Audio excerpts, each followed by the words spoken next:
In the northern part of South America, a prolonged territorial dispute is coming to a critical juncture. Guyana is sounding the alarm, cautioning that it confronts a significant existential threat as Venezuela is getting ready for a big vote, a referendum, about creating a potential 24th state within the Venezuelan borders called Guyana-Isbat. This move, widely viewed as an illegal annexation by many, escalates the strained relations between the two countries.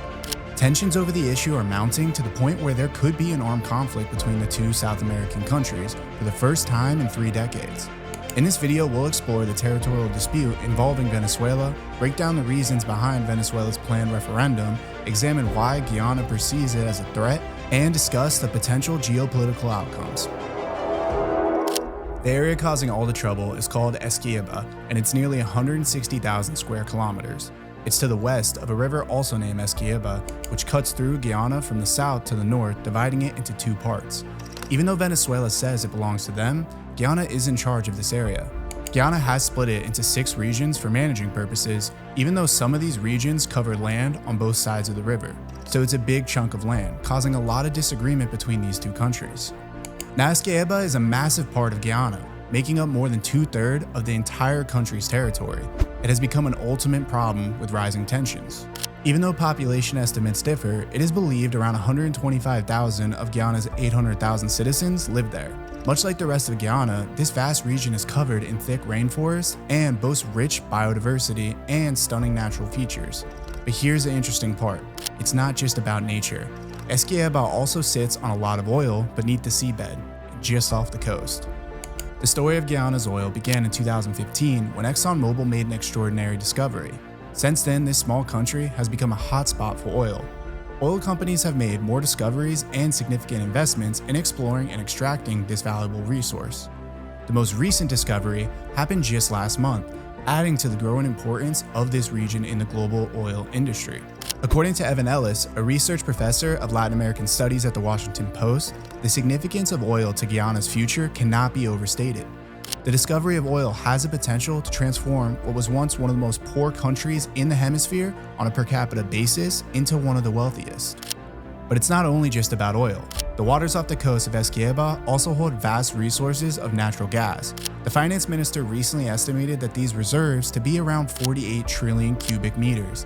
This discovery further underscores the economic importance and the potential prosperity these natural resources could bring to Guyana. Guyana is extracting approximately 400,000 barrels of oil daily, aiming to elevate this output to 1.3 million barrels per day by 2027. The key driving force behind this surge is the oil-abundant Stabroek Block. Predictably, the oil boom is exerting a profound influence on Guyana's economy, catapulting it into unusual levels. The drastic increase in oil production has positioned Guyana as an impressive participant in the worldwide oil market, redefining the country's financial terrain.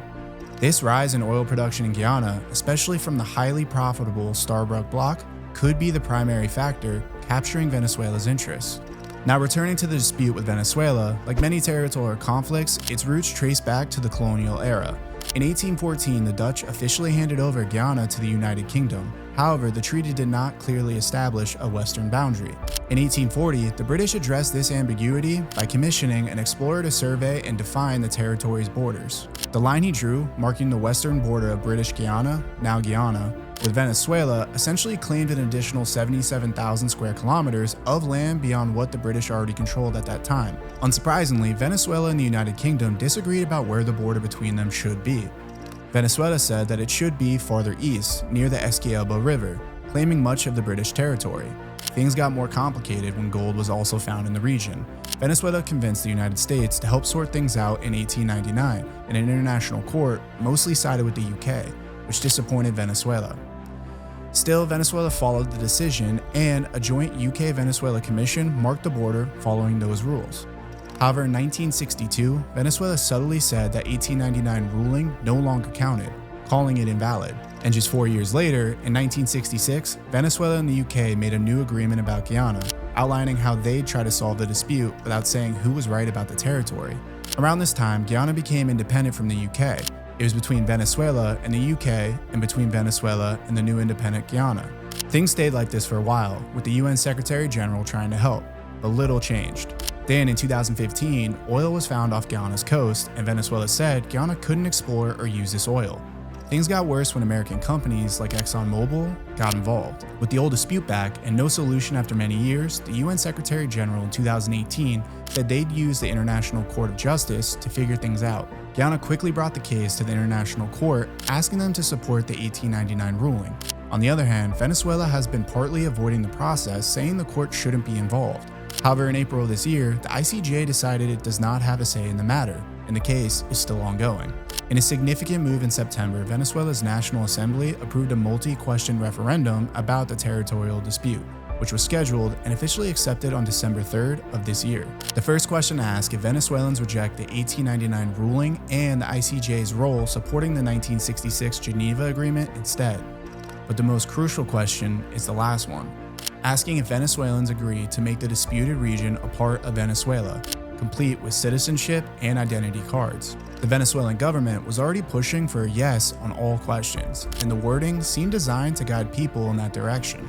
This has raised severe concerns in Guyana, with the referendum seen as a threat to its existence, potentially leading to Venezuela illegally taking over 2/3 of Guyana's territory.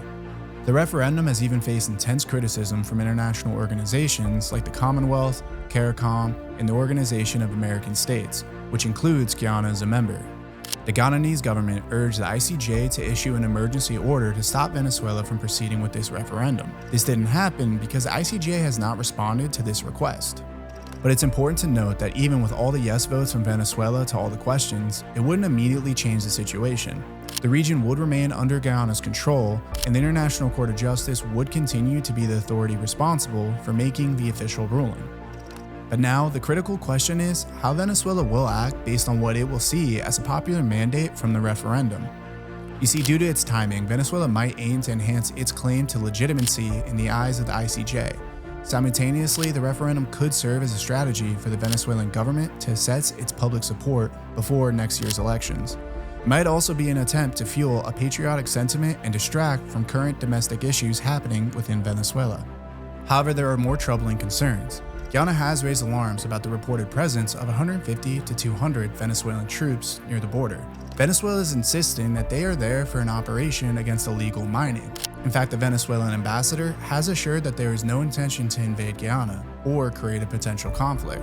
Still, given the high stakes involved, these reassurances may not ease the fears in Guyana. The situation continues to remain tense, with diplomatic and military elements complicating the long-standing territorial dispute. Many analysts believe that the referendum may be more of a political show than a genuine attempt to address territorial concerns. As part of the agreements to lift U.S. sanctions, the Venezuelan government committed to holding elections in 2024. Although these elections are expected to be unfair, public discontent in Venezuela is so high that even with the efforts to manipulate the process, President Maduro could face difficulties. Essequibo is a unifying issue in Venezuela, bringing together government supporters and opponents. Analysts anticipate significant support for the government's proposals in the referendum, thus mobilizing the electorate to Maduro's side. With President Maduro leading the yes campaign, some view the December 3rd referendum as a political maneuver to rally national sentiment ahead of the 2024 elections. Some opposition figures, like Morin Machado, have called for the suspension of the referendum, considering it a distraction from the country's complex and never-ending economic challenges.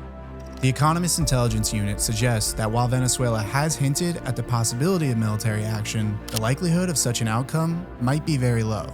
They caution that Venezuela's rhetoric may be more significant than its actual intent. However, the recent history of unexpected geopolitical events, such as Russia's attack on Ukraine and the escalation of the Israel-Palestine conflict, suggests that caution is warranted.